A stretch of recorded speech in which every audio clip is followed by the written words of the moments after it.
Hello and welcome to Forever Rugby on Forever Sports, and it is finally here. The quarterfinal we've all been waiting for. The hosts versus the world champions. France versus South Africa. One of them will go home tomorrow, and for me, I really hope it's not South Africa.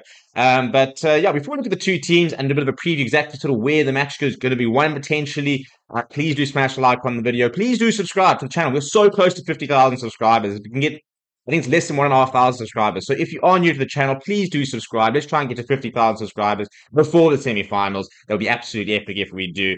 So in terms of this match, well, I mean, there's so much riding on it, isn't it? Ben O'Keefe in the middle, for example, the referee going to be a very big role for him tomorrow. Big game for him tomorrow. Very hostile French crowd as expected. They're going to get behind their side. They're going to make it uncomfortable for the Springboks. It's going to be a cauldron, isn't it?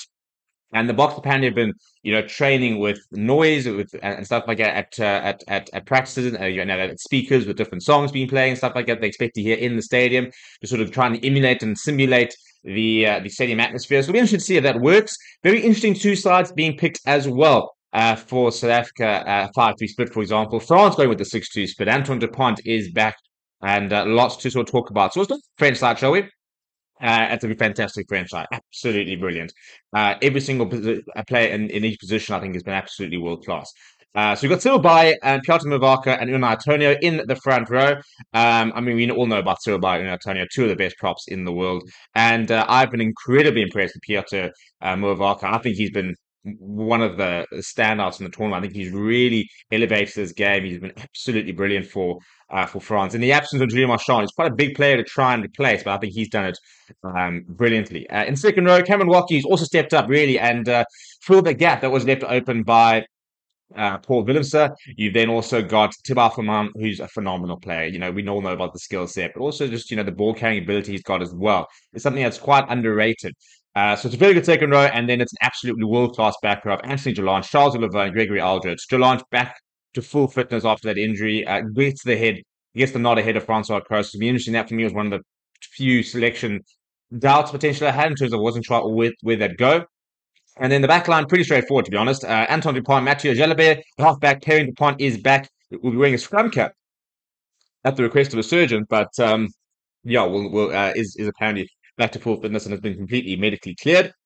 You then got Luis Bilbao and Damon Penno as the two wings. Jonathan Dante, Gael Fiku in the centres, big lads in the centres. On both sides. That's going to be an absolutely seismic clash, the clash of the centres. And then Tomo Ramos at the back. He's the baller, isn't he? A fun player to watch. A world-class goal kicker as well. Then off the bench, it's Pierre Bergerie, Ridawadi, and Dorian Aldegheri, who will provide cover for the front row. Remaining tour for Fanua and Francois Kroos, and then the man who enables the 6-2 split, Sekou Makalu, who was absolutely brilliant against South Africa a year ago. Can play on the wing. He's the reason that they can go with a sort of a 6-2 split. You then got Maxime Luchu and Yoram Mofana. Interesting not to see Melvin Jamine involved. I'm a big fan of his. But they have gone with Mofana. And then in terms of the Bok team, this is how Jacques Nyamba and Rassie Erasmus have assembled the squad, and a couple of very big calls. In the front row, nothing too surprising in Stephen Kitshoff, Bongi Manambi, and Frans Malherbe. Eben Etzebeth, Franco Mostert in the second row. So it's a world-class tied five.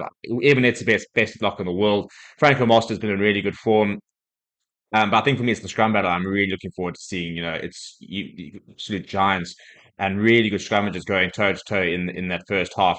You then got Siakli, Pierre Steph, Latoya, and Dwayne Vermeulen, who there are very few loose trios who can match the French one. I think it's just Ireland really and South Africa for me who can. And yeah, that's a proper loose trio. Dwayne Vermeulen is obviously the big call. We weren't quite sure if we're going to see him or that's for V. So he's a man made for big moments. It doesn't get bigger than a quarterfinal right now. So yeah, big game for Dwayne ahead. Pierre Steph Latoya's looked a lot closer to his best. And Siakli, what more do we need to say about him? If we look at the backline, Kubus not getting a start is a very interesting one. No Faf de Klerk in the starting line. He's on the bench. Kubus will partner Mani Liebach.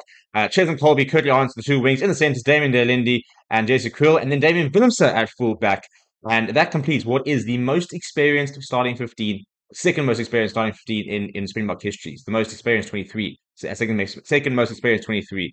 And the most experienced Pat, by the way, ever from the Springbok side. So there's one thing that will not be lacking tomorrow. It's calm heads and experience because they've all been there, they've all done that. Lots of World Cup winners. If you look at the starting 23, starting 15, It's just Curtly Aronson who didn't pay, and Malibok, who were not part of that campaign 3 years ago where we won the World Cup, you know. So the bench, Dion Fourie, Oxenchair, Vincent Koch. Vincent Koch back to full fitness, hasn't played as much as we probably would have liked him to during the group stages, but he gets the nod ahead of Chevin Yakane. You then got Archie Snyman and Quacha Smith completing the forwards, and then Faf de Klerk, Maniliba, sorry, Andre Pollard and Willie Leroux. Just experience on experience on experience. Faf de Klerk, Andre Pollard, and Willie Leroux are bringing in, I think, almost about 260 caps between the three of them when they do come onto the park in the latter stages of the game. So the perfect trio to be able to bring on. And even if you're chasing the game, for example, Villaroo can ignite the back line, Andre Pollard can slot some penalties, or whether it's seeing off a game, tactical kicking, just sort of closing a game out. I want to know what your score predictions are down in the comments below. Please do smash like on the video. Please do subscribe to the channel as well. Thank you very much for watching. My name is Stephen. I'll chat to you soon.